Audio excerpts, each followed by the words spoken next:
going to read a little bit about him, and then he's going to go ahead and give you guys a little presentation on his work. Jon is a credential theft mitigation expert from Smithfield, North Carolina. He's a former senior identity engineer at MetLife before joining Microsoft. He has served as Microsoft's dedicated cybersecurity engineer for both JP Morgan Chase and Ernst& Young. In his current role, he works in defense, government agencies, and commercial customers on their over security roadmap and strategy, both in proactive and reactive postures. He is a true lover of all things Lego, whiskey slash bourbon, and of course, security.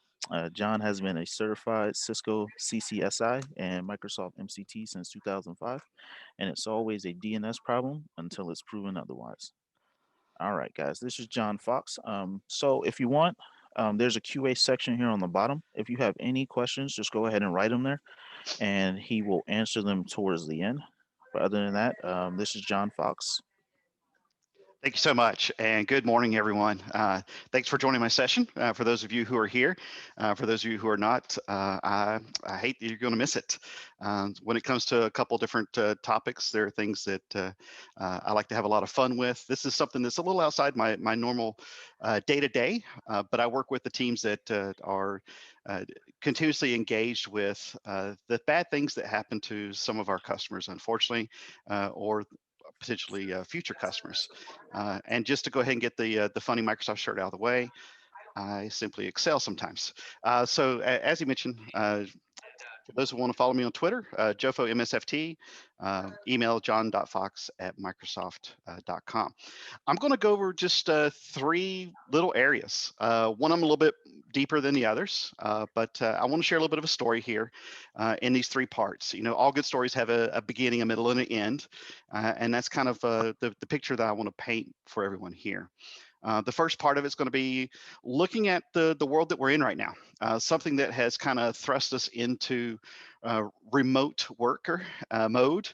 A lot of us were already tooled for this, and some of us just had to change up basically where we sat our hind ends and whether or not we looked at a camera instead of each other in the face.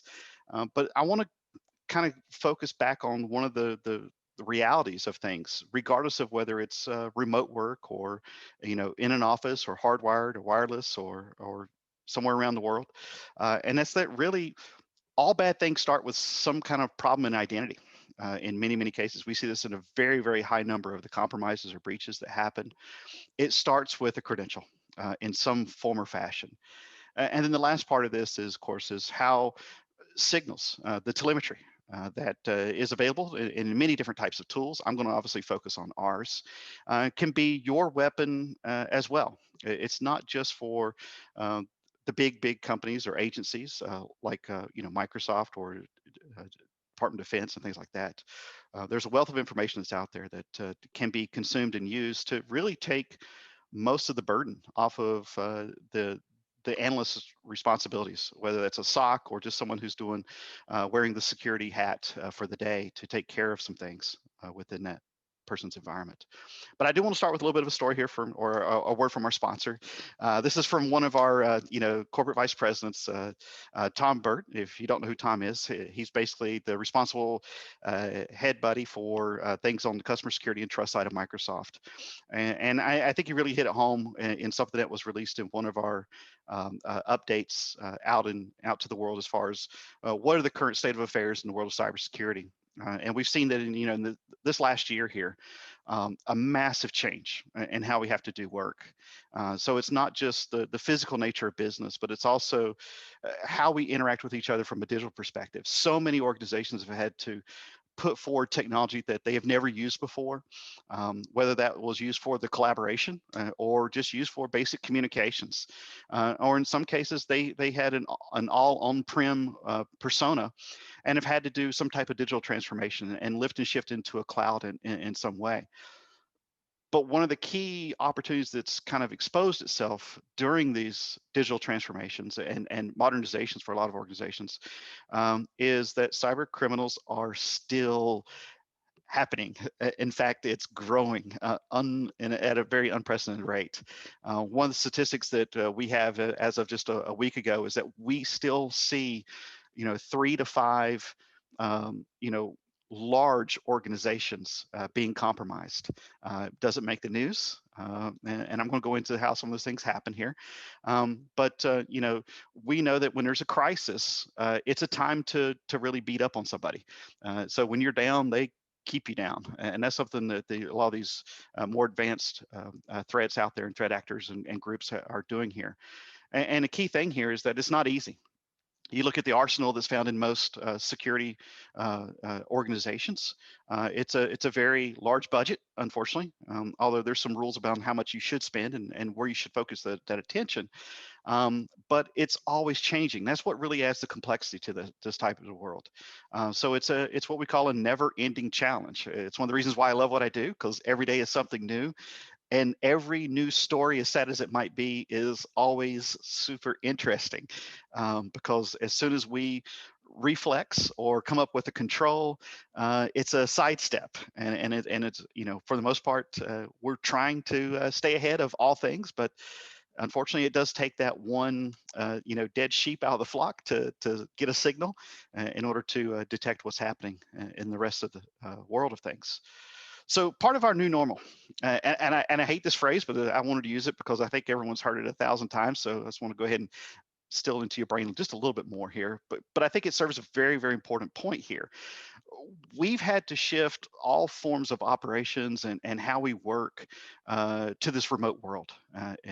For a lot of us, not so much for some areas or industry silos that are out there, but one of the common things that we hear is when we're talking to a customers, or if I'm doing an assessment, or I'm working on from an advisory role, and coming up with a reflex or a cybersecurity strategy or some type of control to reinstate compliance or maintain compliance, is you mean I've got to do this remotely now? I can't go into the data center and touch something, or I can't be hardwired into a secure network. I've got to be on a VPN of some type. But the crazy thing is that the adversaries have been working remotely forever. They're a little bit more highly skilled in in how to get into that network and how to work within that network with never ever setting foot inside the organization. The physical perimeters don't mean anything to them anyway, never has, and that's why I want to talk about that identity story quite a bit.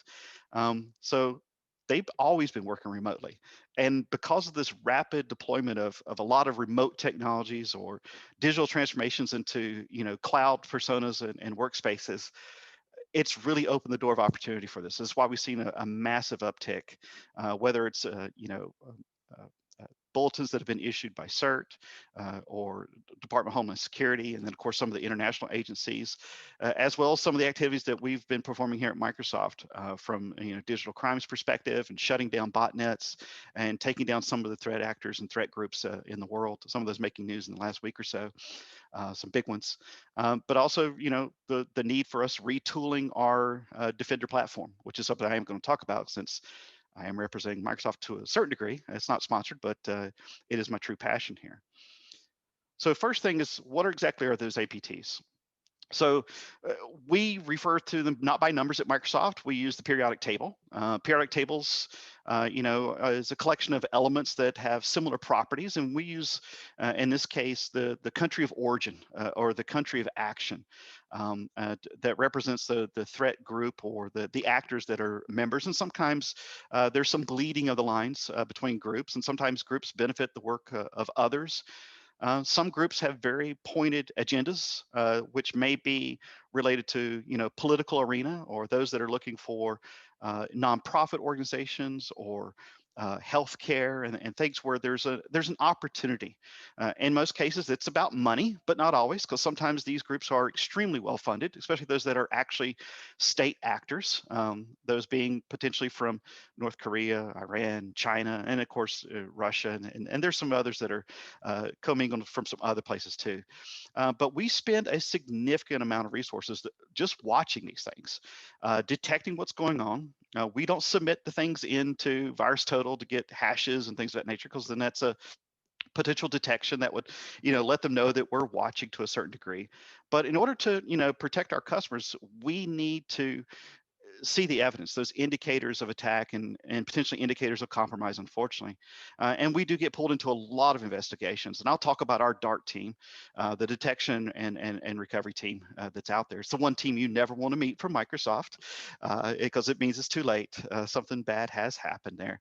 But what we really focus on are the trends within the networks of these particular countries. Looking at patterns, there's an unbelievable amount of data that is available to what is happening and what is taking place just by looking at, for the most part, kind of the surface of network activity. But then when we also get a combination of this from our security solutions as well as third-party security solutions that we share the intelligence with in both directions, we look for things that we can then spin into our threat intelligence and our machine learning algorithms so that then we have protection within the various platforms that are out there. One of the really odd things is that when it comes to actual APTs, the ones that are here, the most heavily targeted industry, believe it or not, are what we call NGOs, the non-governmental organizations.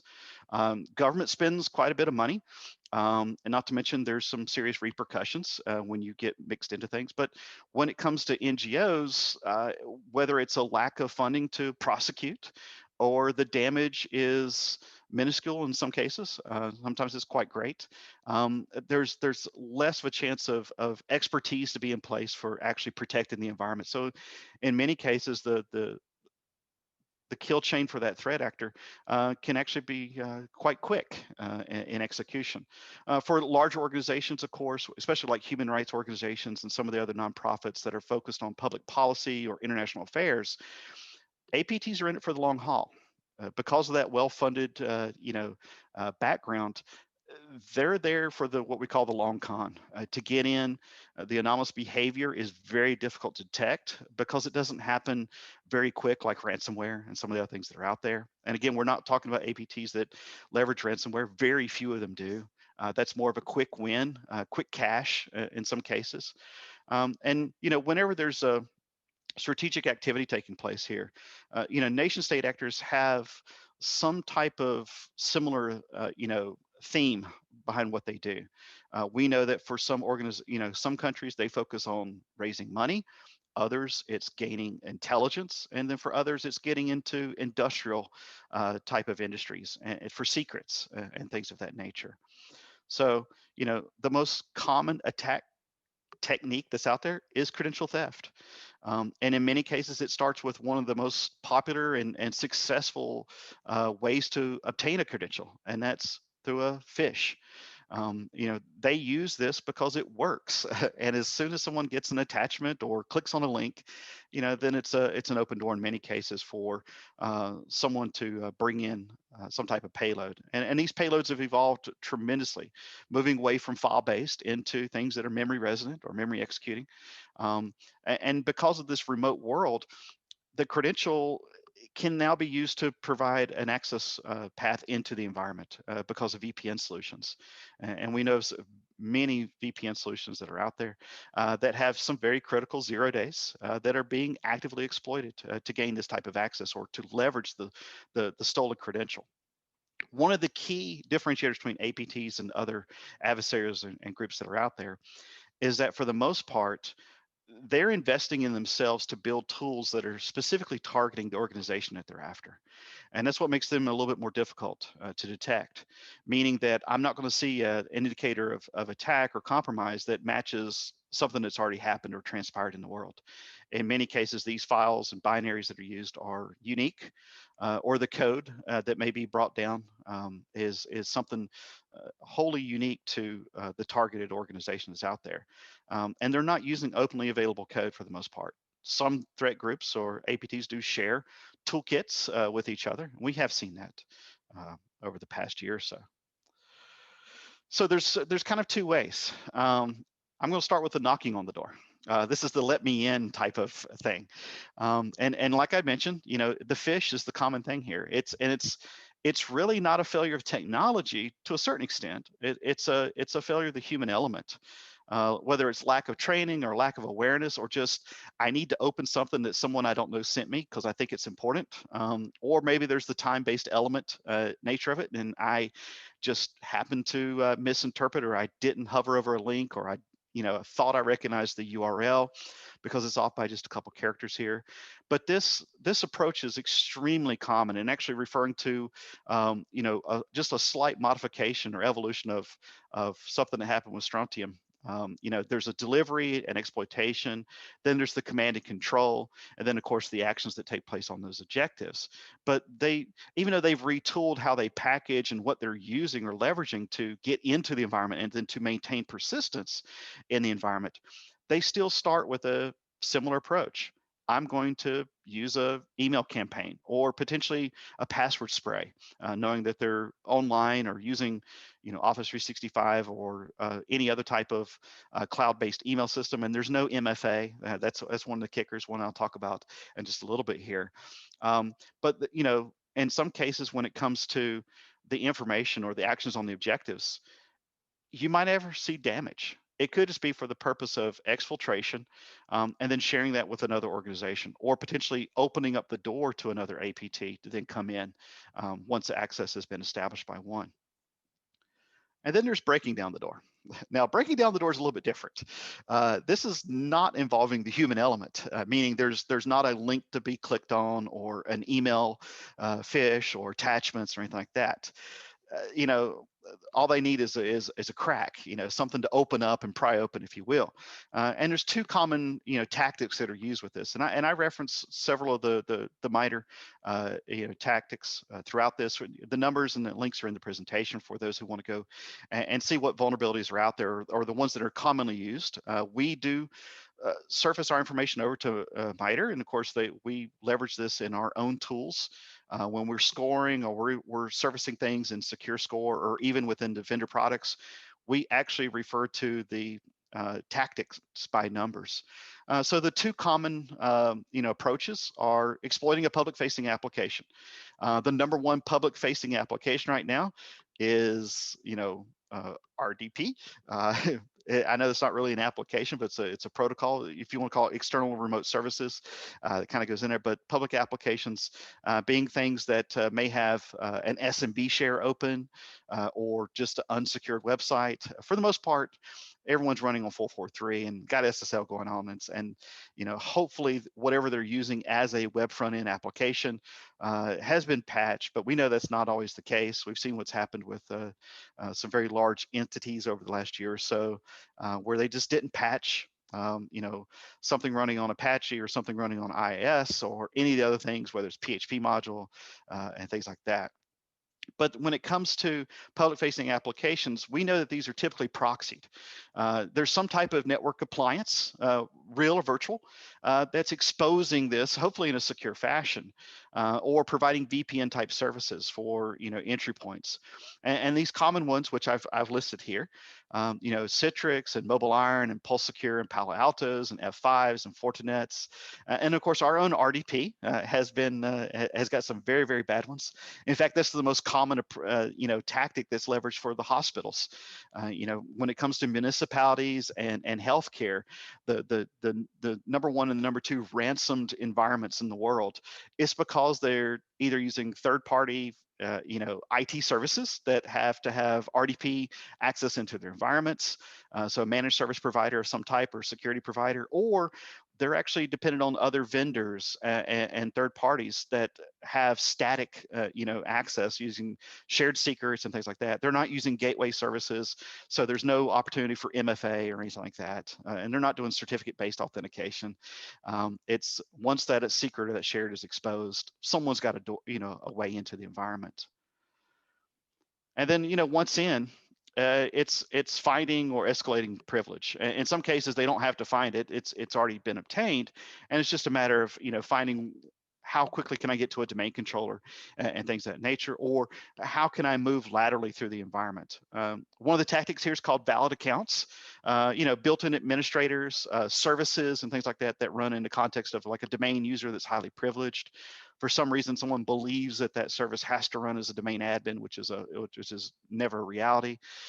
So lateral movement is not just something that's real; it's also very opportunistic. We know, looking at logs and evidence that we find from investigations, that we can see where patient zero was. It surfaces in our investigations when we look at Defender for identity or even Defender for endpoint and combining those signals together. But once there's a privileged account that's leveraged on a system, or someone just happens to be a local administrator, there's an opportunity there that I probably am a administrator somewhere else in the environment. And it's a matter of, WMI calls or looking for service sets and things of that nature, anywhere that credential's been used. Passion to hash is not a common thing anymore, but it is, passion the token is, or the ticket from a Kerberos perspective, or doing pivots. Believe it or not, Windows Digest is still heavily acted upon because of the fact that it does provide a clear text password to an adversary. But the good news is Passion to hash is actually going down in volume quite a bit here. And then, of course, we have our big one that we patched in. Well, we started the patching process in August.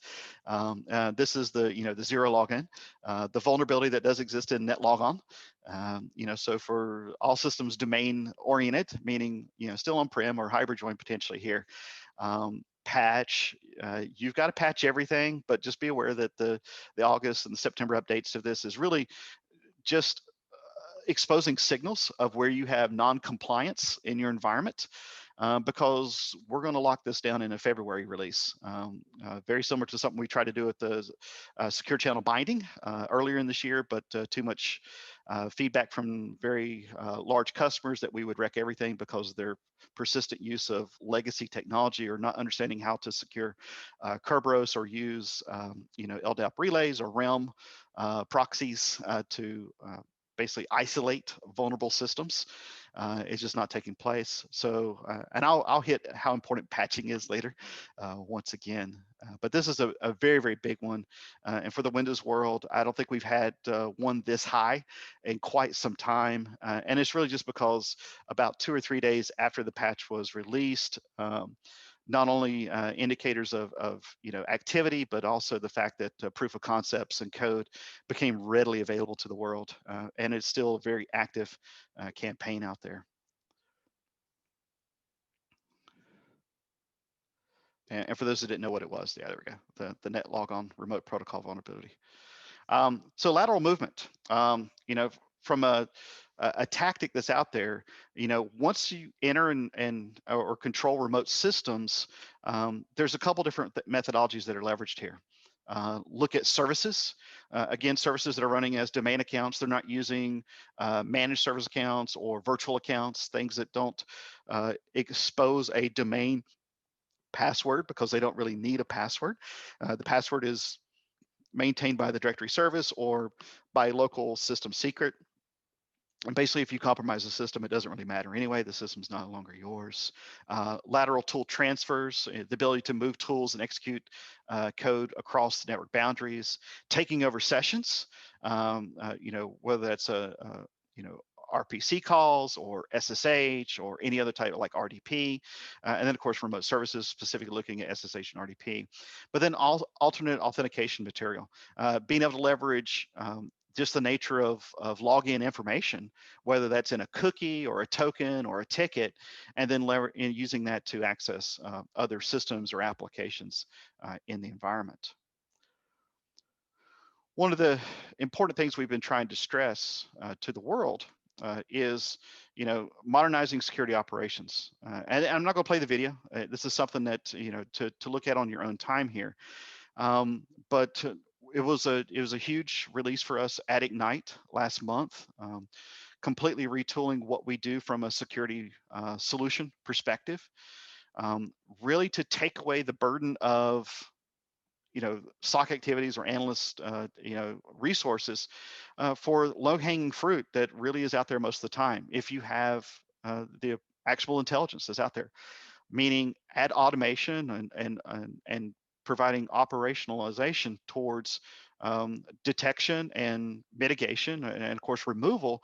So therefore, the resources can focus more so on the things that really need their expertise and their attention.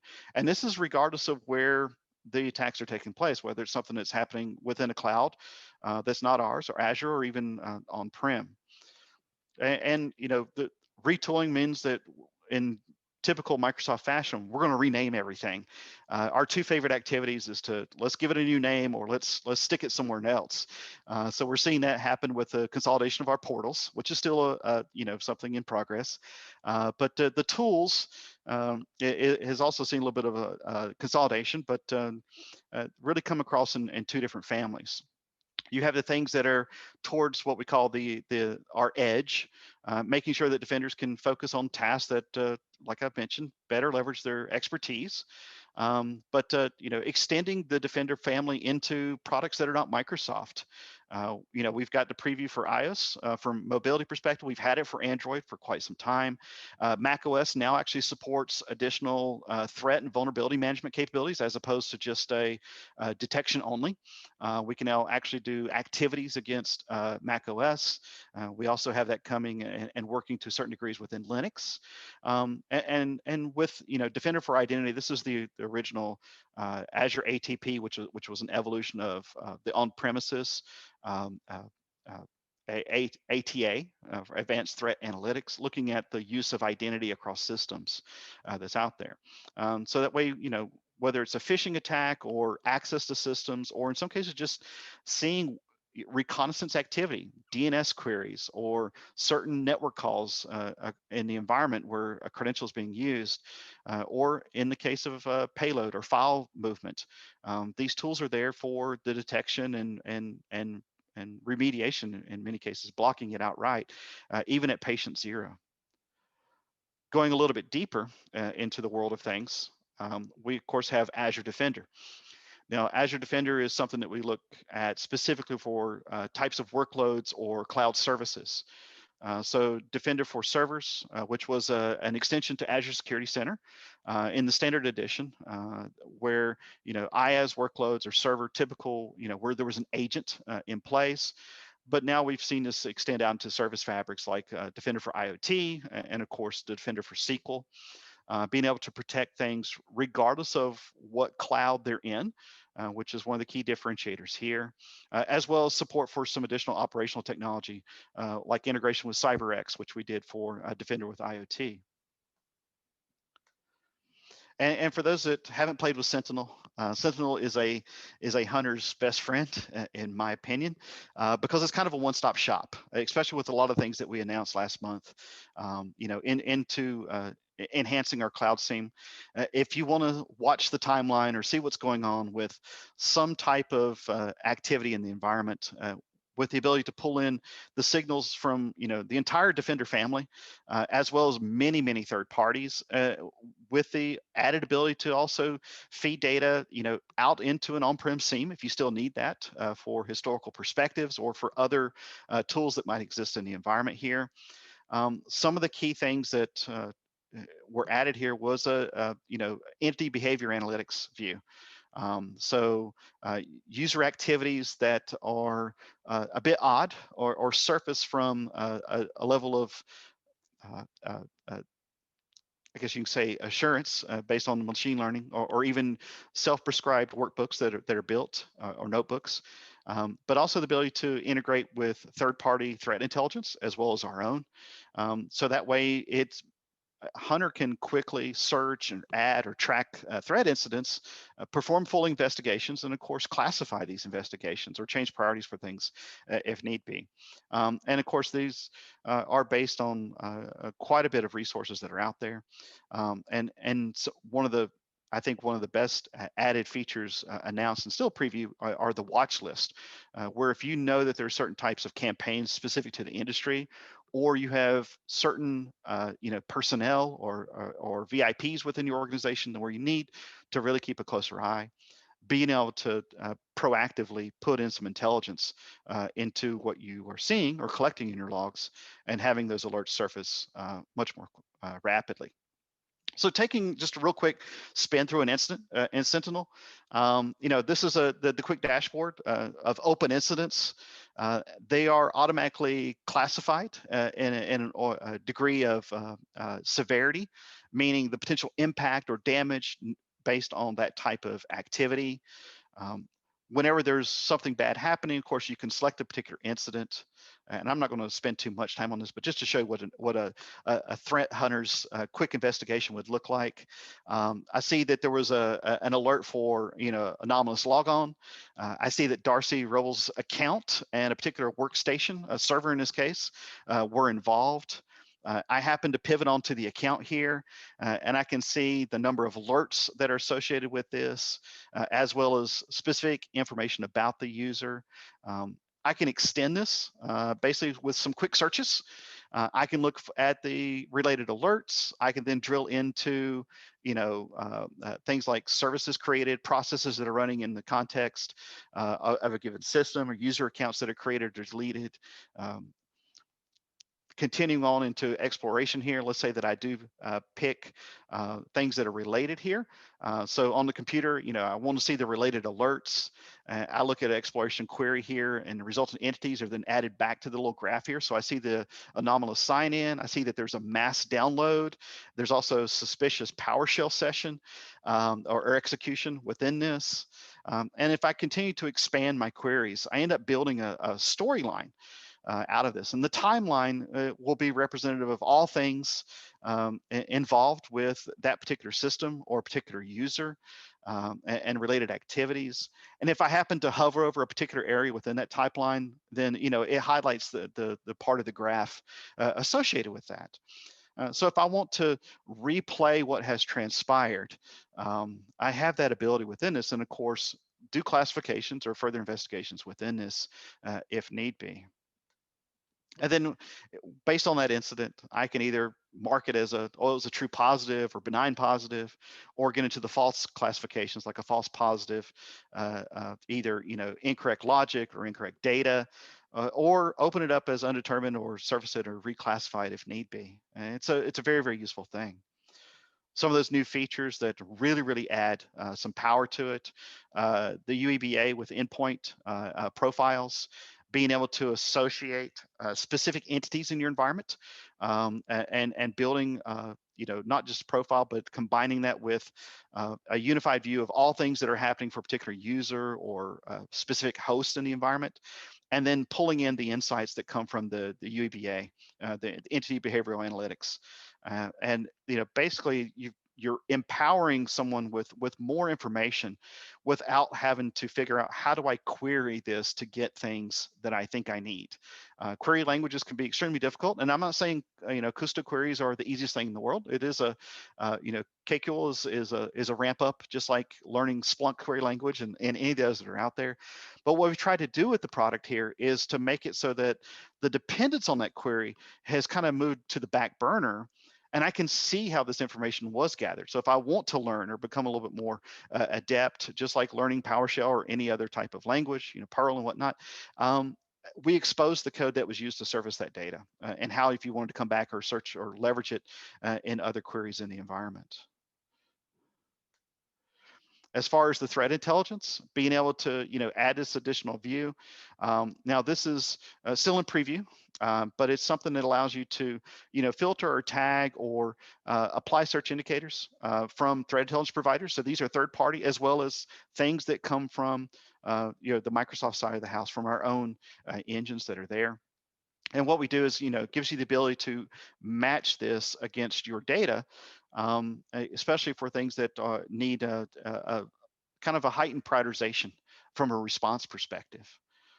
And when it comes to things that are potentially threat actor based, harder to detect, threat intelligence from third parties is very useful. Whether that's CrowdStrike or some of the others, we partner very heavily with several of the security community leaders within this, and it's one of those things that the organization is already leveraging in some fashion. You can continue to do so and just put it all into one single pane of glass. Another term I love using, not so much. And then the watch list. This is one I'm a little bit more excited about.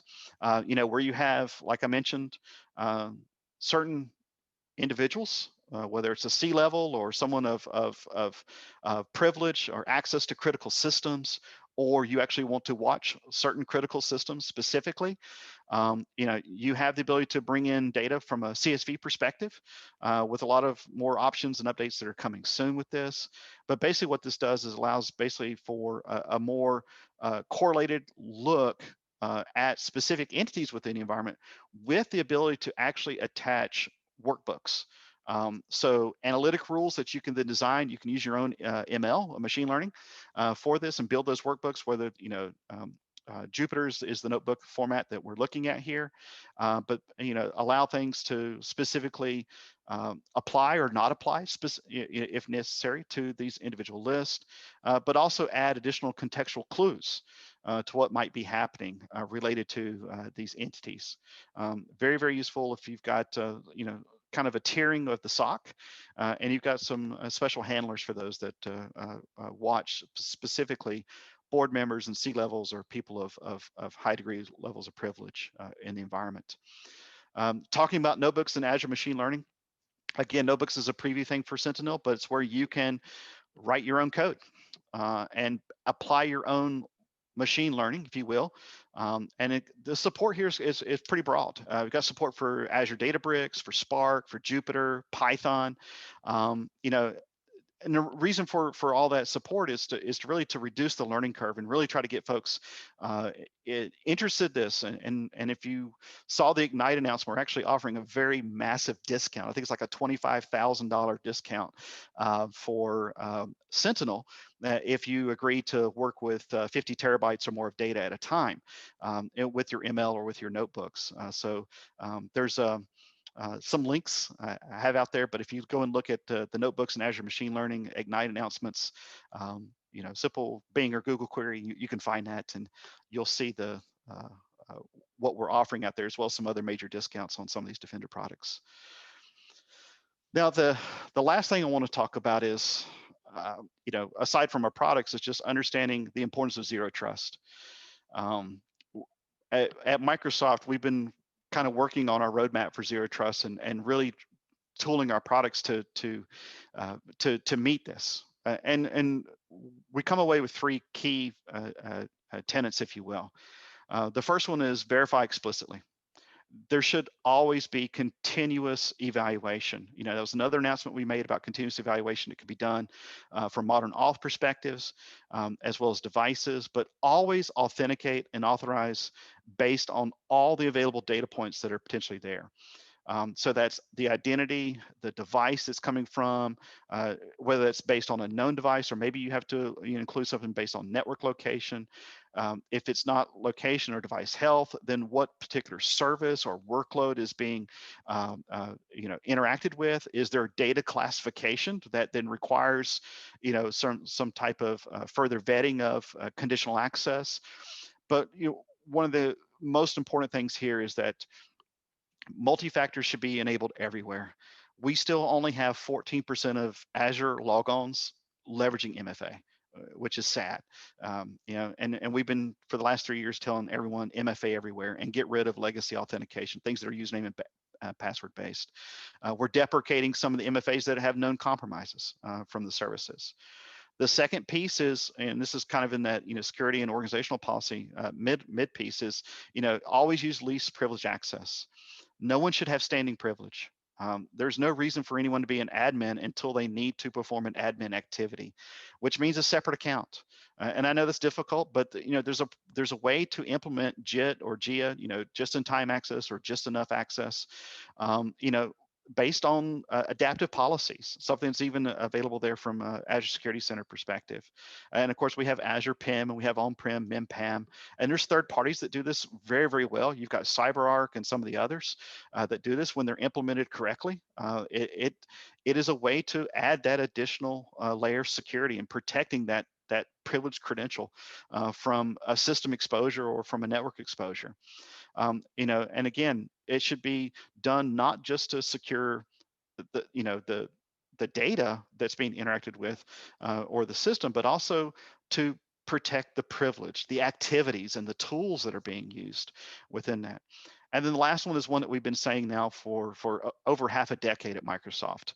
The mentality should be assume breach. We used to say assume compromise until legal said stop doing that because that assumes that something legal has happened. But assume breach, meaning don't trust anything. Don't trust the system. The system is not yours. It's a cache box. It's something to be thrown away and rewiped and reimaged. So therefore, minimize the blast radius. Don't trust any given system that's out there. So you've got to do things that are protecting systems at the network layer, at the host layer, at the user, at the device, and even at the application. Um, Verifying that all sessions are encrypted or secured in some type of methodology. And again, analytics is where you can drive visibility into what may not be secured. And of course, threat detection, other vulnerabilities or other things that are happening. And then improve the posture, improve the defense of things. And of course, you have Compliance Manager if you want to use that from Azure Security Center, but we also have the ability to, provide automated remediation through workbooks and things of that nature. So that DART thing I was mentioning, this is our, detection and response team. It's that one team that, the great blog post that's out there, and I linked it in the presentation here. They have really, 5 key things that would keep them out from having to visit your company or Mandiant or any of the other big organizations that come out and do this type of work. Standardize, meaning don't have a slew of different versions of things. Domain controllers should all run the same OS. Member servers should run all the same OS from the Windows side, all the same version of OS from the Linux side or Unix side. Reduce disjointed or disjoint security products. If you can't share the information across your security products, or you have to jump across 10 or 12 portals to manage things, you're not approaching things in an effective fashion, and you're going to fall behind. Also, if that security product cannot provide the things in what we call the modernized world of things, meaning accelerating the ability to adopt new information or new technologies, or how successful is the tool in detection or remediation or removal of things. Those 4 key areas is, is there telemetry? Does it accept telemetry? Does it share telemetry? Does it actually think? Does it work only at a service layer, or does it work only on actual, OS with an agent, things like that? Does it have a concept of machine learning or AI, whether that's internal or based on an external service? And then is there support for threat intelligence? The third thing is probably the biggest one, just patch. It's amazing how many compromises that I've gone in and worked with in the rebuild phases or coming up with cybersecurity strategy, and we find that patient zero or part of the network that where the damage began was on systems that hadn't patched or was not known to exist and therefore not patched. It fell off the radar, and therefore there was an open vulnerability that sat there for in some cases many years. Have backups, and of course we know the rule of backups. They should be encrypted, they should be offline, they should not be part of the network or have basic access from the perspective of any given user in the environment. And then the credential hygiene, the separation of accounts. I'm a standard account no matter what. If I'm an admin, I can still do admin things, but I can't log in interactively with that account. I can't use certain remote tools with that account. I should be using a hardened system or a secured system in some way. We call them PALs at Microsoft, privileged access workstations. We have Azure Desktop image that's out there that is a hardened workstation that's managed with Intune and locked down and can only reach cloud, portals like your AWS or G Suite or Azure management portals to run, workspaces or a virtual desktop or a Bastion host and things like that. It doesn't allow it to talk to the internet except for those needed URLs that are out there. And then, of course, those same types of things can be used on-prem. No internet browsing, no line of business applications for the admins, because we know that's how bad things happen. And then the last piece here, the telemetry can be your weapon too, not just ours. We have an insane amount of signals at Microsoft just because we're the second most targeted infrastructure in the world behind the US Department of Defense. It's unreal. And these are statistics that were shown in Ignite. 1.8 petabytes of cloud and network logs that we basically ingest and apply through machine learning, or customers are leveraging. Meeting minutes delivered, 4.1 billion minutes there. We've got trillions of signals and billions of predictions, and of course millions of actions that go into our applications here. And then, of course, the extension of this goes outside the realm of just a Microsoft product. iOS, macOS, Android, IoT systems, either ours from the Sphere's perspective, or even several third-party vendors. And with 1.2 billion PCs and servers in IoT, where we have Defender telemetry coming into that. And then on the smart screen URL scanning from Edge, 18 million URLs scanned, which is insane. And our CDOC, the Cyber Defense Operations Center, we've invested now. We're at 1 billion annually in security, data protection. I think we're the most of any security vendor out there. We're actually a security company now, which is kind of wild. But 6 billion records stolen by hackers in 2017, which is sad. And of course, 8 trillion estimated cost of cybercrime and economy by 2022. With these trillions of data points and all the sensors and things that go into CDOC, which we share with agencies from a law perspective, and of course they share with us, whether it's digital crimes wings of various organizations globally. The whole purpose of CDOC here is to provide automation to our software, and the machine learning and the behavioral analysis and the forensics, so that way our intelligent security graph, which is used by Defender and a lot of our other products, and of course made available to some other security pieces and solutions out there, is so that teams can connect the dots, in many cases visually, instead of having to run queries or requiring timely investigations that are too late to the game. The goal here is to get to patient zero detection and removal without an impact radius that goes beyond that first system or that one network segment that's out there. So we're looking at how to further enhance our solutions here for strong containment and coordinated remediation. So with that, time permitting, we'll do questions that are out there, and I'm going to stop share for this just so I can see if there are questions. I see one in chat, or one note in the chat. Oh, it just says if you have any questions. All right, guys. So we have reached the end here. We have about 13 minutes left in this current session. So definitely, if you guys have any questions, don't hesitate to put it in the QA section. Or also, I believe you can raise your hand if you want to talk. If you would like to do that, go ahead and reach out in the QA, or just raise your hand and I'll allow you some time to talk. Now, we do have about 13 minutes, so it's going to have to be fairly quick, just in case several people want to talk during the session also. All right. We do have some people communicating with you in the chat, just saying thank you. Yeah, I brought it up here.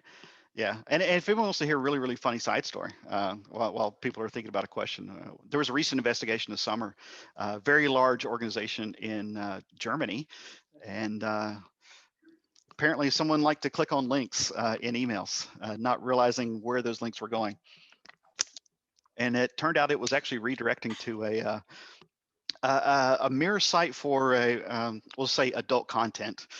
But the URL was not blocked, and that became the entry point for this energy company in Germany. For those that know the recent history of Germany, they've turned off nuclear power and gone to renewables for the most part, and this was a very unfortunate incident for them. The really sad part was once cleaned up and domain was harvested back to a secure state, it happened again 3 more times. Apparently some folks in the organization just did not read the memo on clicking on links just because something looked interesting or inviting, I guess might be the proper term for it.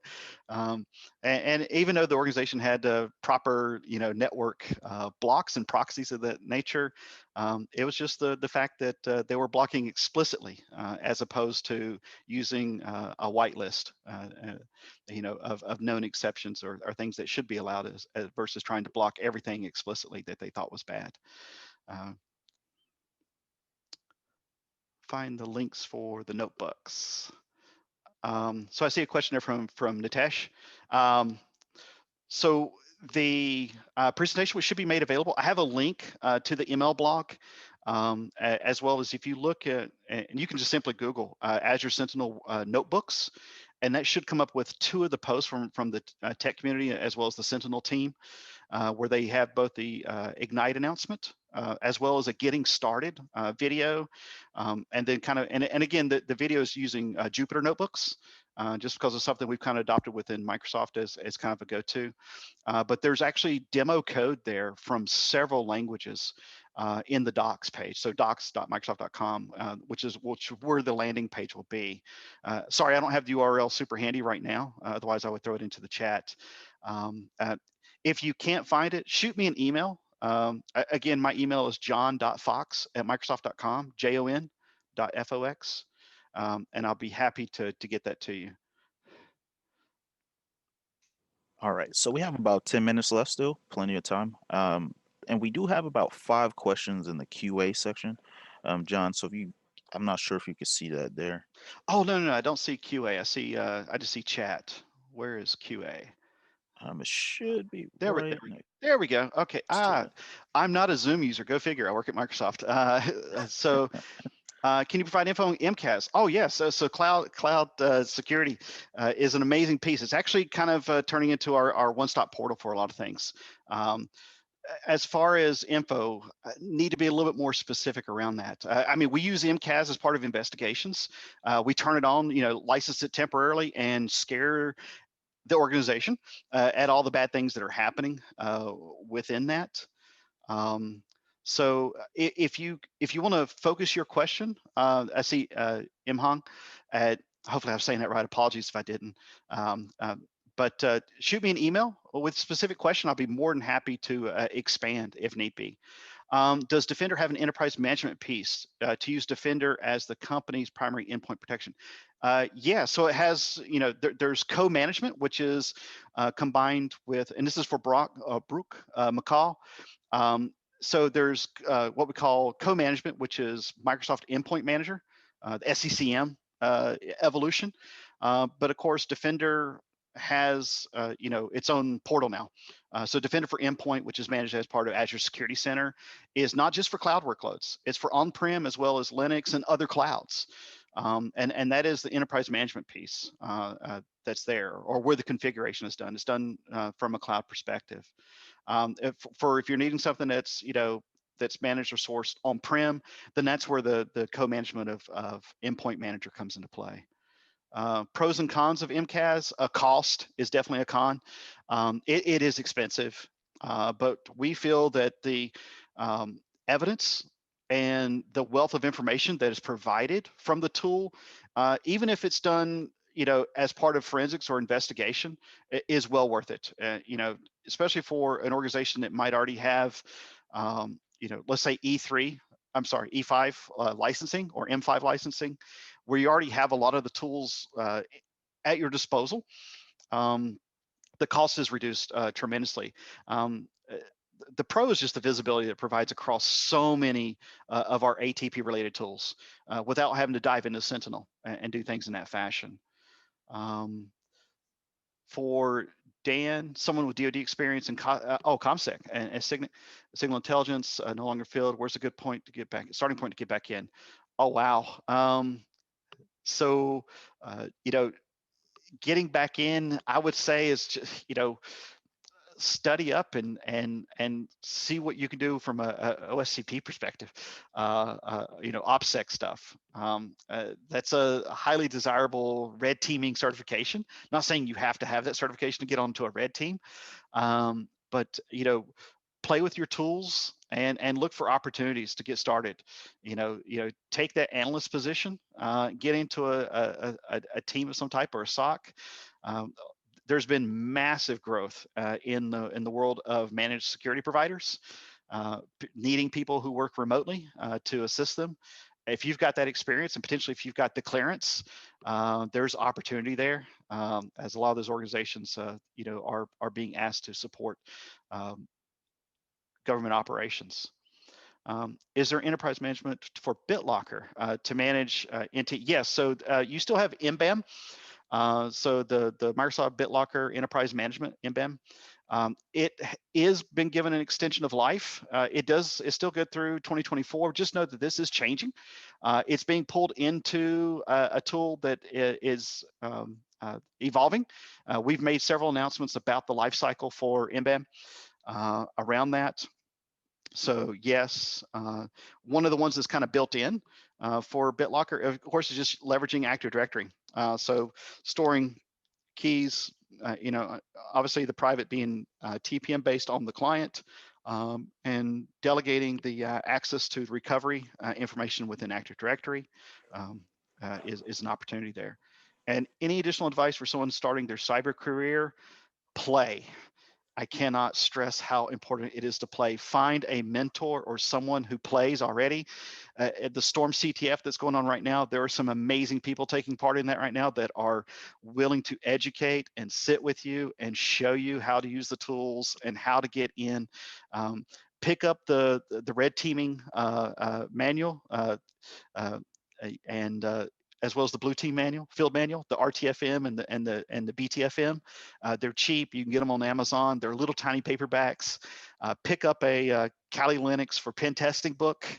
I know this is all coming from a Microsoft guy, but it's amazing how learning so much from another operating system can actually expose what we have in our operating systems as well.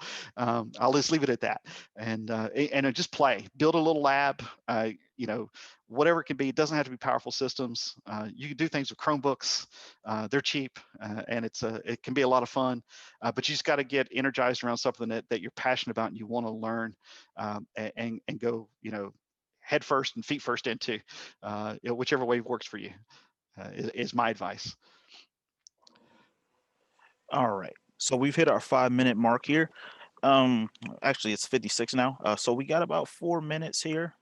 If you have more questions, just go ahead and ask. You have about 4 minutes. If you don't, you can go ahead and visit our exhibit lounge or our lobby, and you can look up more information on the companies there. I do see one more chat here. All right, Oh, just clap. clapping and thank you. Oh, most welcome. No, thank you for everyone who joined. Really do appreciate it. All right, so we have about 3 minutes. Once it hits the 11 o'clock mark, I'm going to go ahead and end the session. So if you have any more questions, just go ahead and submit now, so we can answer that. Yep. And one last shameless plug. If you want to know more about some things or have other questions, or just follow I'm very, very active on Twitter from a Microsoft defense and security perspective. I'm one of the SMEs internally for the worldwide security community at Microsoft. We've got about 3,000 folks. I'm one of the 15 or 20 that lead that or run that. So JOFO, JOFO, MSFT, which is my internal alias. And then, of course, my email, jon.fox. You can find me on LinkedIn as well, and be happy to continue to advise, collaborate, and learn with everyone.